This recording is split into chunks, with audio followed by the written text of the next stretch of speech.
very pleased to be here presenting to the seminar today, and how appropriate that we finished on a gender question for the last talk. So thank you for that. Nice full lead in there. As we said at the start, my name is Gillian Paull. By way of background, I've only very recently joined LSE and was previously heavily involved in policy work, undertaking analysis and research, primarily for the UK government.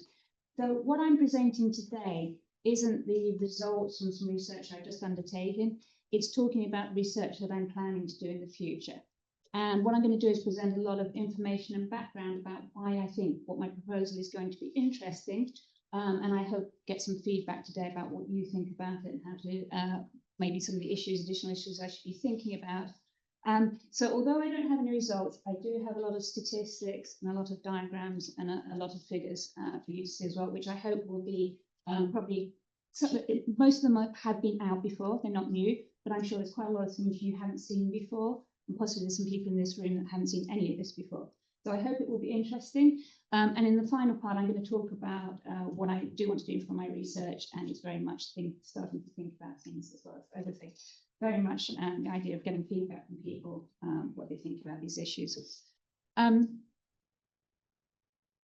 Okay, so how do I move on to the next slide?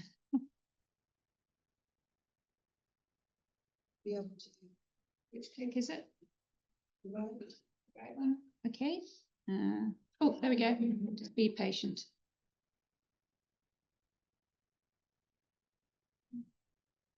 Okay, let's start there.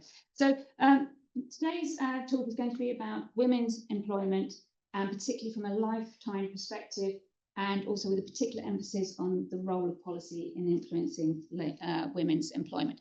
So very briefly, by background, why should we care about supporting women's employment?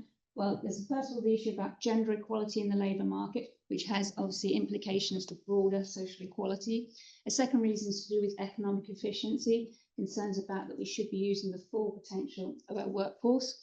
The third area is about dependence of poorer households on the welfare state. So by encouraging women's work, you may be able to be beneficial for the government budget, particularly important at this time in the UK at the moment.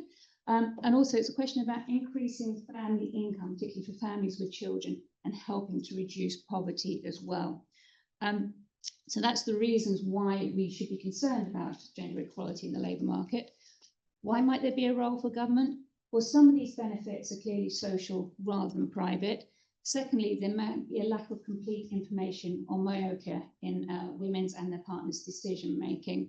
And thirdly, women may face constraints in the labour market that men do not face, for example, ability to invest in experience and skills.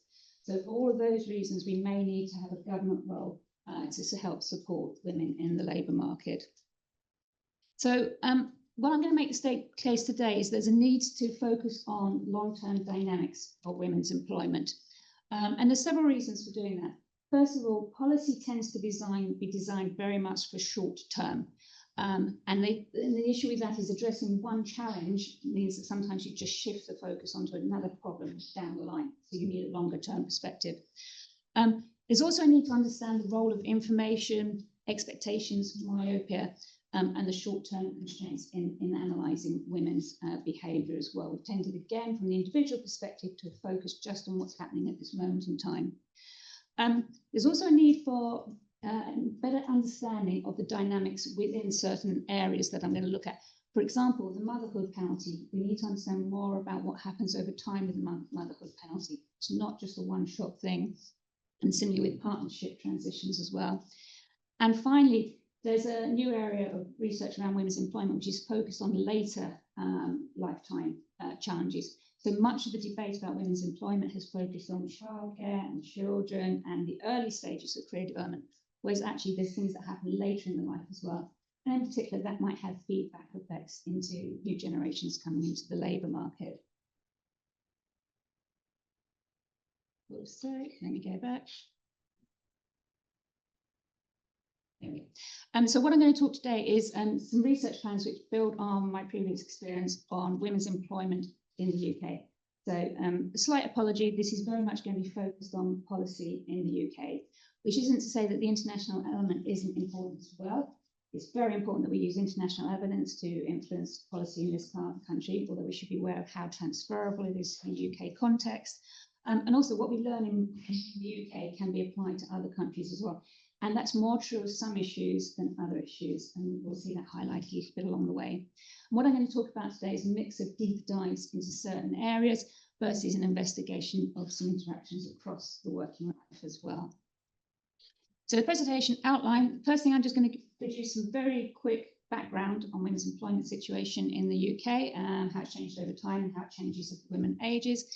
Then I'm going to do 3 deep dives, one into the impact of children and childcare, second one into the impacts of having partners and their then other family income. And finally, I'm going to look at later life challenges, which are bundled together, impacts of the menopause, and also responsibility for elderly parents. And then finally, I'm going to start talking about what issues we need to think about building this into a lifetime profile as well. Just to say, the thing I really know about is children and childcare policy. So if it seems like I'm spending a lot of time on that, don't panic, because the later section's a lot shorter as well. So we're going to wait for your after lunch coffee, don't worry. Okay, so first of all, background on employment. So how has employment changed over time? Well, this graph shows the proportions undertaking any paid work since 1971 up to the present day. Orange line is women, blue line is men. Sorry about the stereotype, but there we are. So for women, you can see the proportion in paid employment increased massively from the early 70s, particularly big jump in the 80s, and then took a little bit more off around from the 2000s as well. Employment for men dropped a lot. I'm not going to go there. I'm not trying to explain that. So how does that relate to policy changes in the UK? Well, if we focus in on the women's line, this is the line I just showed again, the first set of policies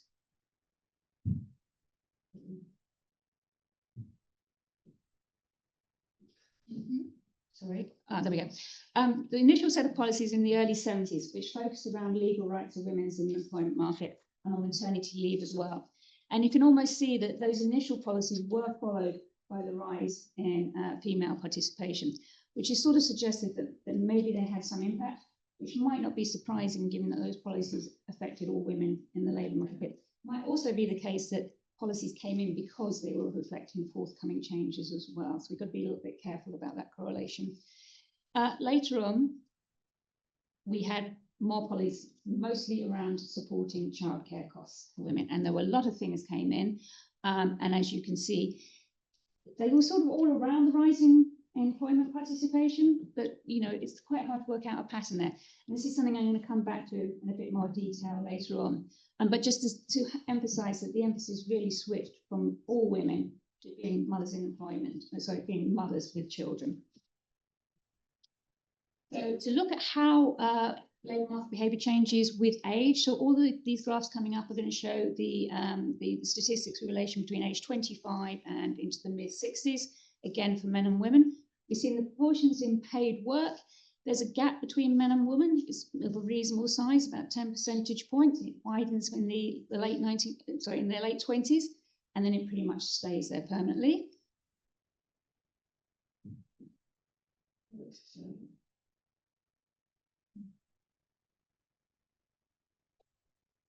Oh, so someone should be pointing this. Maybe can we use the back? I can't get, no, it's still going this way. Here we go. So this is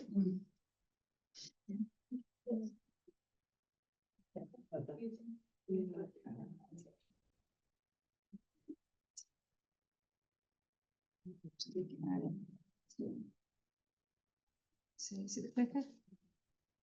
Yeah, okay, brilliant, I'll do it with them.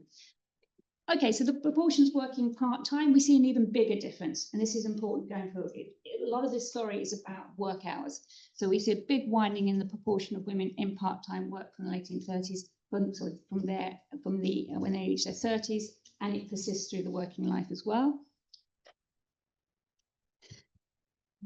Okay.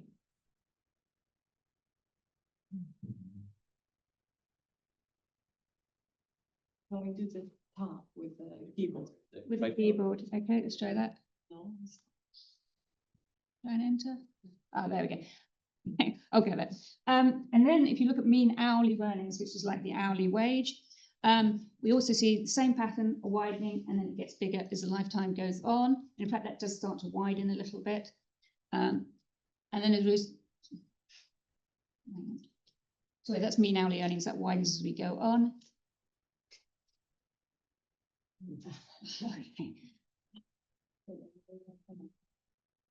Right.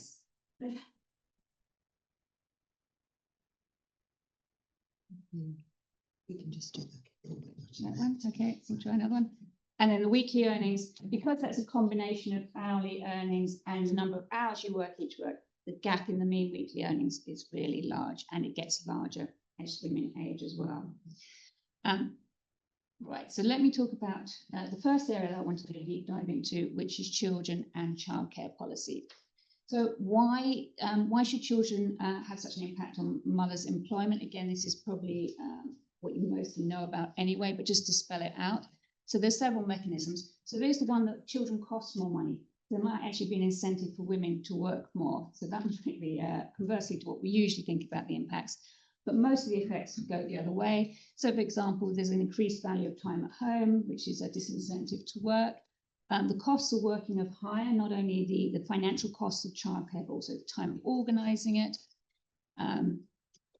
We also have the employment options may be different. Productivity might change for women when they have children, and there might be a need for flexibility as well. So that can create an incentive to work less.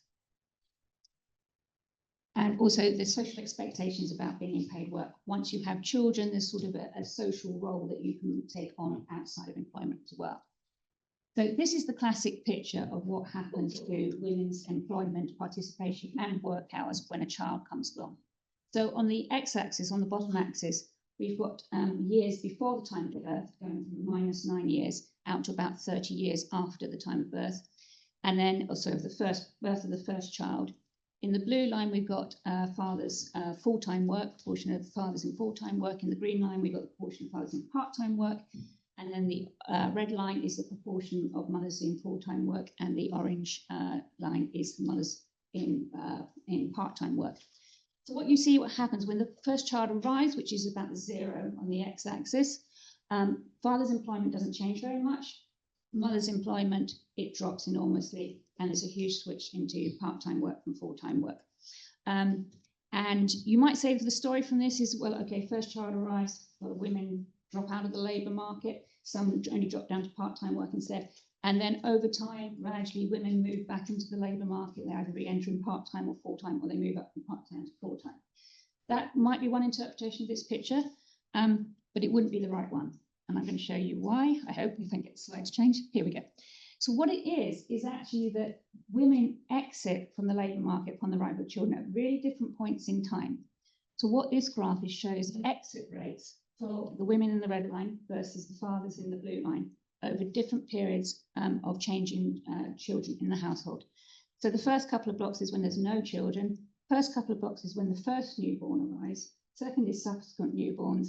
Then we have a period of when they just have preschool children, and then we have a couple of blocks around school entry. And what's really interesting about this is that work exits are high, not just when the first child arrives, but also when the subsequent child arrives. And moreover, when the children start school as well, which is really surprising, particularly the one about when the last child starts school, because historically we always thought at the point when women can go back to work. And just to show you that the work entry picture as well, work entries are only slightly higher than men when the last child starts school. So actually, I wrote a paper about Paull, it's called Newborns and New Schools. And what it emphasised was at the time of new schools, when you expect women to be really going back into employment, that's not the case. You get quite a lot of churning, because there's women leaving the labour market as well, because actually when the child goes to school, life gets more complicated for various reasons as well. So the dynamics of this is not a straightforward one thing. It's all over the place. And in fact, if you look at women's profiles, they're going in and out all the time. It's really a messy picture. And this is the gender wage gap over the same x-axis we had before, from -9 years before the child is born until 30 years afterwards. And you see the gender wage gap. This is the ratio of women's average pay to men's average pay. So declining means women are getting worse off. And we see several notches down, and it goes on for a long time. And again, the interpretation of this is quite difficult. What does it mean? Does it mean that women are leaving and coming back at lower wages? Does it mean that they're accepting lower paid jobs? What's actually happening to women's pay? And again, what's really going on is that women are missing out on the growth at critical times. So while they might still be going back into employment at better wages, or they might be experiencing wage growth, they're not getting it as fast as men are getting it. And the critical times around the first birth and subsequent birth, and interestingly on the last school entry as well. So if you just looked at women in this profile, you think, well, actually, they're not suffering much from inequality. You've got to set them against the fathers who at this point are experiencing large growth and women are missing out. And there's only one small period when they begin to catch up, which is much later on. So a very quick summary of national childcare policy in the UK. We basically had 3 streams of policy supporting women's work. The first one has been for working parents, which now exists as something called tax-free childcare, which gives parents a 20% subsidy if they're working, but it's subject to maximum amounts, so it's limited effectiveness apart from being a small portion. There's a stream for poorer working parents, which is in the universal credit, which looks pretty generous at 70% over time and now 85% universal credit. Again, though, that's subject to maximum limits, so it's not as generous as that appears. And also, it's a bit of a horrendous administrative process you have to go through, and transparency about it is not good as well. So as an incentive mechanism, it's not very good. The big one has been that in England, we've had free 15 hours of childcare for all 3 and 4-year-olds. We've had that since 2004. And then in 2017, that was extended to 30 hours for eligible working parents. And this September is being rolled out to all children from 9 months. So for working parents in the UK, they can now get 30 hours of free childcare for 38 weeks a year for their children from 9 months. And so this recent move, I regard as absolutely massive. It's almost a game changer, because what it does is, prior to that policy coming in, there wasn't an awful lot of support for working parents between going back to work at 1 year versus waiting until the child was 3 years. And we have kind of bridged a gap. And in terms of dynamics, I think this is going to be a really interesting policy to see what it does, the effect that it has. And there's been, just to note, there's been other policies around this area. So are more mothers in work? So this is now focused on mothers rather than the charts I showed earlier, which were women. And we've got the fathers up the top for point of comparison. Then we've got married cohabiting mothers on the orange line. And then we've got lone parents who are primarily mothers. And as you can see, there's been a steady decline. Steady increase in working, particularly amongst those lone parents. Does that relate closely to the policy changes in childcare that I just shown you? Well, that was the first one with the additional support in the credit system. And then that's with 15 hours coming in, 30 hours, and then the recent change. I think you'd be hard pushed to say that those lines seem to have had a big impact on those trends. But we should bear in mind it always takes time for policies to embed down. It takes time to seep through, and possibly they could be affecting the line afterwards as well. You wouldn't necessarily see an immediate straightforward spike straight after these policies. It's quite hard to tell whether they really had an impact or not. But there has been a lot of work across the world looking at the impact of free childcare and subsidies on mothers' employment. A lot of international work, a lot of recently very robust methods. We've had simulation models, we've had quasi-experimental approach using discrete cutoffs in eligibility. So for example, you have mothers with a child who's just turned 3 and she gets childcare. Mothers whose child is just before 3, she doesn't get the childcare subsidies. You've got good comparison groups. We also had variation across geographic areas, particularly in the United States, with different policies in different areas, or in Canada, different provinces. And in this country, we've had differences in rollouts.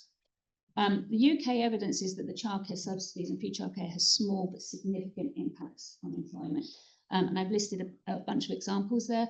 I'll just highlight a couple. The first one is by Jenkins and Simons, which is a really nice paper, and I really like because it got me really interested in this area. So I always put that one up regardless. The last one I want to mention is a piece of work I did, which is about perceptions. And we did find that it was looking at when the free hours got expanded out to 30 hours for working parents, and we found that 2% of the parents using the hours said that they had entered employment because of it, and 25% said they increased their hours. Now, asking parents about perceptions, do you think this helped you do this, is a terrible thing to do. It's not robust at all. But I think it's interesting because I think perceptions are important, and I'm going to come back to this a little bit in terms of longitudinal data. Perception is important for 2 things. One is it may influence mothers around you. So we've got working mothers and they say to their non-working chums, you know, I've gone in because I'm getting this great subsidy now. The non-working mothers might think twice about it and actually think, well, maybe, you know, that might be through. The other thing is it has a policy role as well. If you think it's done good, it's going to support the policy through, which may be good, may be bad. If it's a good policy, but you haven't got evidence, it might be good that the perception supports policy. If you've got a bad policy and you don't have evidence and you rely on perceptions, that might be a bad thing. If you keep in place a bad policy that's not doing what it's achieving, just because people think it is when it's not. Right, the second step, how am I doing for time? Okay. So if you want 15 minutes discussion, there is around 7 minutes left. okay, I'm whistling through. So impacts of family and other income. So I'm just going to say partner's income and affects income because affect mother's employment because there's a less need for income. Also because if you've got division of labour in the household, it may be that the mother specialises in remaining at home, particularly if she has lower earnings to begin with. And those impacts will be higher the higher the partner's earnings. On the other hand, if a partner's got low levels of earnings, given that there's a correlation in earnings between partners, you might actually see that women are less likely to work if their partner has more earnings. And it also might be the case that left partners are less able to help cover childcare costs. And in fact, we do see this in the data. So this is the proportion of mothers who are inactive. It's the flip side of being in employment. And for partners with the bottom quintile, we do see more mothers inactive when they've got low earning partners. We also see mothers when they've got high earning partners more likely to be inactive as well. So you might say, is that high? Is that got a problem at the high end? You know, sort of seems optimal. And I'd say when you think about dynamics, yes, it does matter. First of all, it may have adverse effects on later earning powers for women as well. And also in connection with if partnerships break up later on, then it leaves women in a very pale position when they split up. And we do know that beliefs about partnership dissolution are generally over-optimistic. Women don't anticipate this correctly. There's also a question about economic growth. If you have highly skilled women, not because they've got high earning partners, that might not be good for economic growth in the economy. And it's just a plug, there's a really good book about those high earning women who's by Shani Orgat, who's also at the LSE, called Heading Home, which explores in depth why those highly skilled high earning women may stay at home because they have higher earning partners. Okay, later life, impacts of menopause and responsibility for elderly parents. So issues around the menopause. So just to be clear, what is the menopause? It's the natural end of a woman's reproductive years with a permanent stop of menstruation. It normally occurs between ages 45 and 55, although you can have the onset of early symptoms as well. A whole list of pretty awful symptoms, which I'm not going to read out. They're depressing. But the NHS website guidance for women summarises it well. So first of all, it says menopause and perimenopause symptoms can have a big impact on your day life, including relationships, social work, family life. So in other words, this health issue, it's not a trivial thing. It can really incapacitate you to really function properly. On the other hand, it says you may have a number of symptoms or you may have none. So there are a lot of women, or a portion of women, maybe a lot of men, who will go through menopause without anything at all. I think the really interesting thing is this is pretty random, whatever you did in the labour market before. It's a shock that hits. It's hard to predict and it may hit anyone, anywhere. But both those things are important to note. Really incapacitating, but also probably fine. I'm going to drop that one. So why is this so important, menopause? We've got increasing proportions of women 50 plus in the labour force. We've also got increasing proportions working full-time rather than part-time as well, and probably in more responsible positions. I'm not going to look at that one. And this one is the interesting one. So this is the proportions who are inactive for health reasons by age. So you see from about age 40 for both men and women, increasing proportions are inactive due to health reasons. I'm afraid this is LFS data, so all I know is that it's health reasons. I don't know what the health reasons are. So is that a gap due to menopause that's opening up there? You see this gap, the line is much steeper for women than for men. 2% gap. Okay, 2% doesn't sound very big. It may be an underestimate. Something is going on in men's health at the same point, or maybe some health issue hitting men. In particular, you need to bear in mind a lot of men are in manual work, and possibly when they hit that age, manual work is more affected by physical conditions, and maybe they're inactive for that reason. And also to note, this is only work participation, not work hours. So until quite recently, there was very little work on the impact of menopause on women's work behaviour. Very few studies. There has been more recent work. There was a Paull Society report which was quite influential. It was widely cited as 1 in 10 women leave labour due to menopause. It's not quite correct. 1 in 10 women who experience symptoms, and probably quite severe symptoms, move jobs. Quite a different picture. There's also some good work by Bryson et al. On early menopause, showing it's not just menopause per se, it's the number of symptoms and the type of symptoms you get as well. And there's some very good international evidence from Conti et al., who is fortunate to have some very nice data from Norway and Sweden to look at the effect as well. So policy implications. One of the things is that we need to know how much of an issue this is for women. So all the studies that I've just listed over are for those with symptoms or those diagnosed, and we need to gross that up to the number of women that are actually affected. It's really important we know how many women are affected as well. Least of all, if you want to get policy attention on this, you need to be able to tell politicians that actually it's not a trivial issue. So, for example, in the UK, maybe 50%, 75% are affected by menopause in this way. It's not absolutely clear. So policy in the UK, there has been a lot of discussion. There's been some discussion in the media. It may be driven by people who have vested business interest in this discussion. Certainly a lot of the information comes from there. There seems to be a low-level understanding of menopause in the medical profession. But last week there was a bigger policy announcement that menopause will be included in routine NHS health checks for those aged 40 to 74 for the first time. It's like, really? They weren't doing this before. So yeah, big change. Okay, so understanding the lifetime profile. I've got to say this, the things I've talked about aren't the only things that affect women's employment. There's a list of other things. Some of those may have dynamic considerations as well. So there's other policy things and there's a lot of cultural things as well. So, oh, it's frozen again.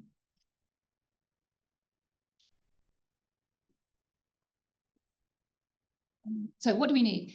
We need more evidence. First of all, what we need is more evidence describing the dynamics, particularly within some areas. I've already hinted that we don't really understand about the transitions that occur during when you have children when they're young, and it's more than one crucial point, and you can't focus policy on one point.